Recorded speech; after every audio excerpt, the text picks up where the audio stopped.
আছে। আল্লাহ বলবে, ও মালিকুল মউত, বলো না এখন আর কে বাকি আছে?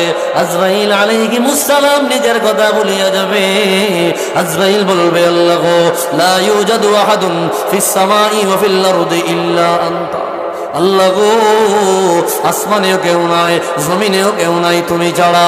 জমিনে নামবে, জমিনে নামিয়া হাতে একটা লাঠি নিয়ে মাটির মধ্যে গুতা দিবে। এক জায়গায় গিয়া বলবে, আইনাল জব্বারুন, প্রতাপশালীরা কোথায়? আইনাল মুতাকাব্বিরুন, অহংকারীরা কোথায়? আইনা মালিকুল মুলক, দুনিয়ার রাজা বাদশারা কোথায়? আইনাল মুতাকাব্বিরুন, অহংকারীরা কই? ক্ষমতাশীলরা কই? রাজা বাদশারা কই? প্রতাপশালীরা কই? নিজেরা অহংকার করছো, দাম্ভিকতার ভাব নিয়ে চলেছো, তোমরা কোথায়? জবাব দেওয়ার মতো কাউকে পাওয়া যাবে না। কুল্লু মান আলাইহা ফান ওয়া ইয়াবকা ওয়াজহু রাব্বিকা যুল জালালি ওয়াল ইকরাম। সব ধ্বংস হয়ে যাবে, আসমানও নাই, জমিনও নাই, চন্দ্র সূর্য গ্রহ উপগ্রহ কিছুই নাই, গাছপালা নদীপালা কিছুই নাই। ও বন্ধুরে, ওয়া ইয়াবকা ওয়াজহু রাব্বিকা যুল জালালি ওয়াল ইকরাম, শুধুমাত্র আমার আল্লাহ ছাড়া অবশিষ্ট আর কেউ নাই।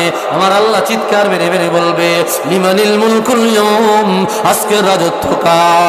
লিমানিল মুলকুল ইয়াউম, আজকের ক্ষমতা কার? লিমানিল মুলকুল ইয়াউম, আজকের প্রতাপশালীতা কার? আমার আল্লাহ দেখবে, জবাব দেওয়ার মতো কাউকে পাওয়া যাবে না, নিজের জবাব নিজেই দিবেন। লিল্লাহিল ওয়াহিদিল কাহ্হার, আজকের রাজত্ব, আজকের ক্ষমতা, আজকের প্রতাপশালীতা শুধুমাত্র আমি আল্লাহর। আওয়াজ দিয়া বলি, আল্লাহু আকবার।